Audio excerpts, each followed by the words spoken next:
Ladies and gentlemen, please welcome Mike Dirnt and Trey Cool and Billy Joe Armstrong. Green Day!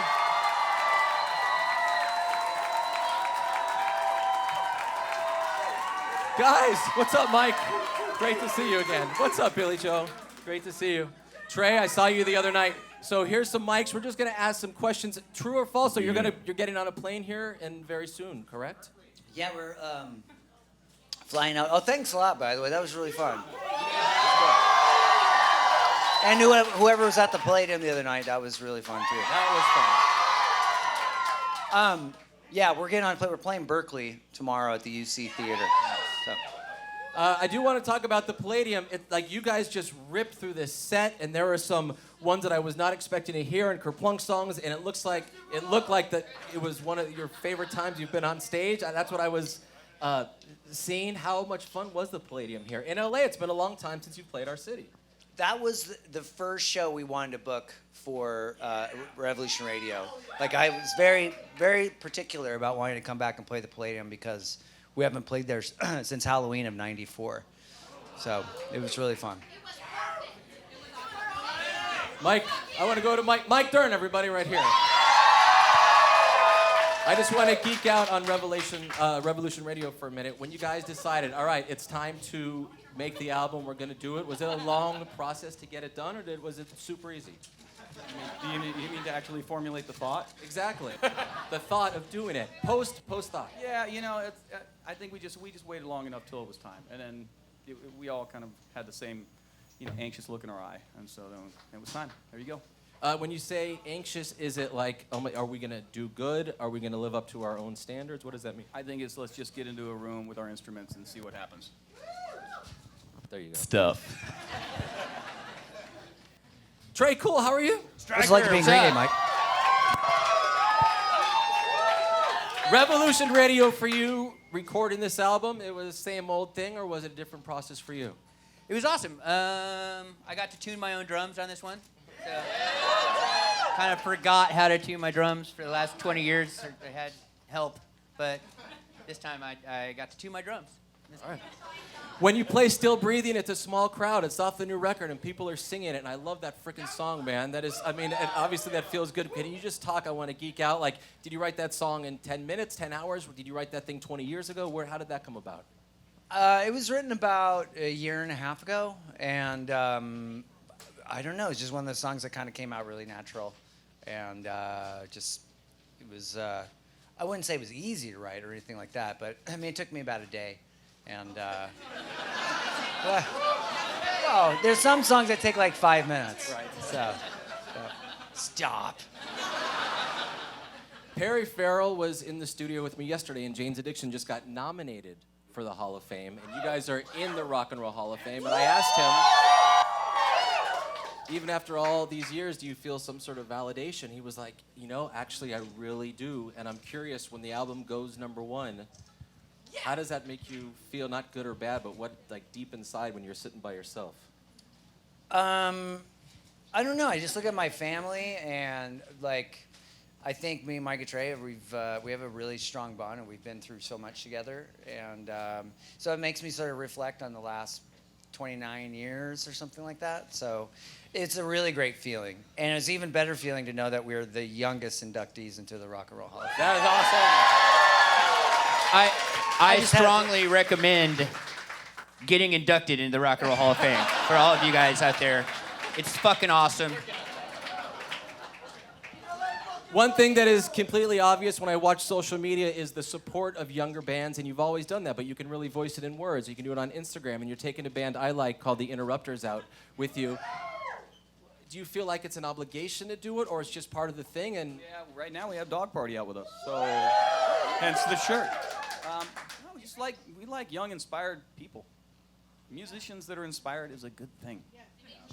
I think it's really important for new rock and roll bands to keep coming out and like to support whoever, because that's the future.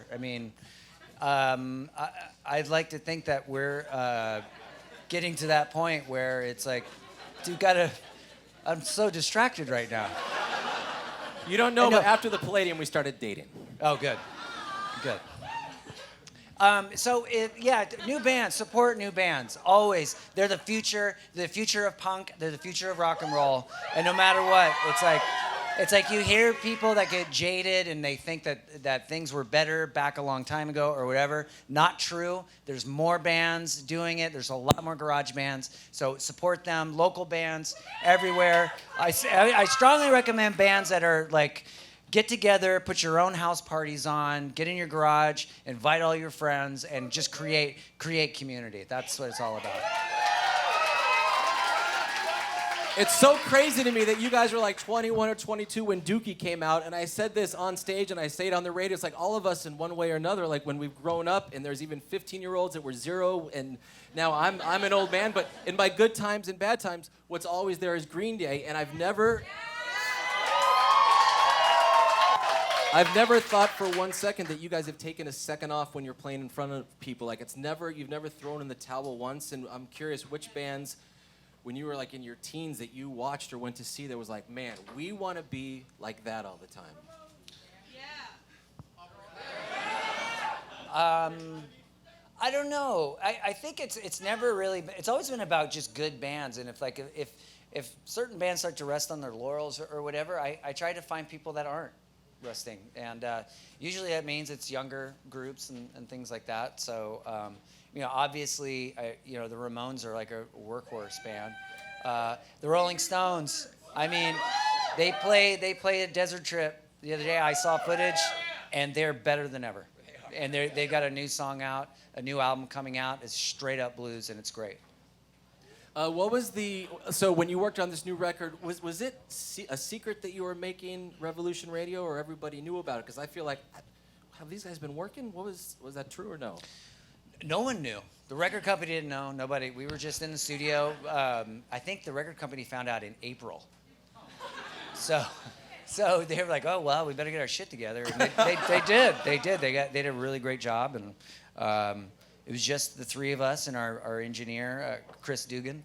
And we recorded at a studio called Otis in Oakland. And I don't know. It was the most independent feeling record we've ever made. Were there any arguments in the studio making this? If it's just three guys, you're together all these hours, you've been together all these years, and you're trying to make new music, and it's in secret? I think having just us in the studio kind of makes it easier to, come to the conclusion of what we want and not actually argue.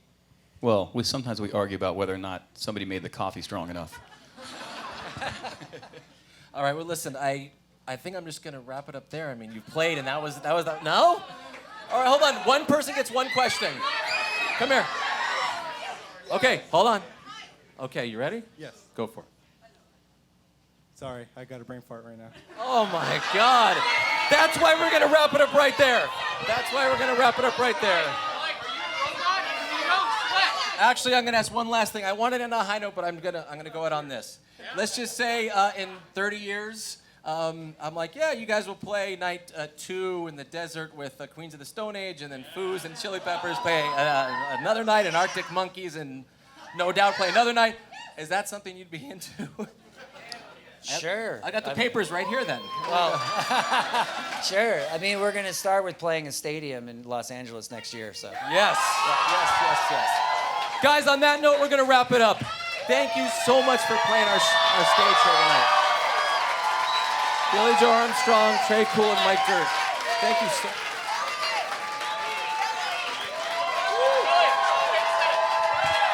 Green Day!